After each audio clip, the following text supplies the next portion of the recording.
মানে 99% হৈ গ'ল। আজি মই ক'ব পাৰোঁ তেখেতৰ 100% হৈ গ'ল। গতিকে প্ৰমোদ বড়ো ডাঙৰীয়া আজিয়ে যোগদান কৰাৰ কাৰণে আমি প্ৰস্তুতি চলাইছোঁ। আৰু ছিগনেটৰী কোন কোন আহিব পাৰে?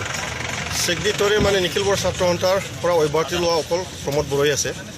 আৰু যিটো NDB বিলাকৰ যিখিনি আছে তেওঁলোকৰ কিছুমান টেকনিকেল অসুবিধা আছে, কাৰণ এতিয়াও বেণ্ড হৈ আছে, ডিছবেণ্ডেড হ'ব লাগিব।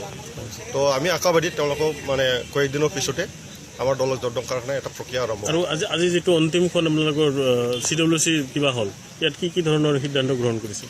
CWCত বিশেষ এটা ডাইৰেক্ট সিদ্ধান্ত নহয়, আমি মানে ডেলিগেট চিটিঙত কোনটো বিষয় লৈ পেলাই আমি আলোচনা কৰিম সেইটো এজেণ্ডা ছেট কৰা হয়। আৰু ইয়াৰ ছেক্ৰেটাৰিয়েল ৰিপৰ্ট, ফাইনেন্সিয়েল ৰিপৰ্ট এইবিলাক পাছ কৰোৱা হয় আৰু ডেলিগেট চিটিং সেইটো ইণ্ট্ৰডিউচ কৰা হ'ব। এই আলোচনাটো মেইনলি ডেলিগেট চিটিঙত হ'ব, ৰণনীতি তাতে কৰা হ'ব, কি ধৰণে কেনেকৈ কৰা হ'ব। আৰু ইলেকশ্যন ৰিলেটেড কিছুমান কমিটি বনাব লগা আছে, সেইখিনি কমিটি আমি কেনেকৈ বনাম সেইটো অলপ আলোচনা কৰা হৈছে, ডেলিগেটতো আলোচনা কৰা হ'ব আৰু পৰৱৰ্তী পৰ্যায়ত সেইখিনি সিদ্ধান্তমৰ্মে কাম কৰা হ'ব। ডেলিগেটত আপোনালোকৰ কমিটি যিটো আছে সেইটো কিবা সাল সলনি হ'ব পাৰে নেকি? নিশ্চয় ইয়াত ৰিচাপোৰ্টো হ'বই, আৰু কাৰণ বহুত নতুন আহিলে মেজৰ ৰিচাপল আছে নেকি? তেনেকুৱা ৰিচাপল মানে সেই মেজৰো আছে মাইনৰো আছে, গতিকে মিলাই ল'ম কেনেকৈ হয়। আচ্ছা, প্ৰমোদ বড়ো যে এইবাৰ UPPL জইন কৰিব আপুনি কৈছে, তো প্ৰমোদ বড়ো মানে এইবাৰ প্ৰতিনিধিত্ব কৰিব নেকি ক'ৰবাত?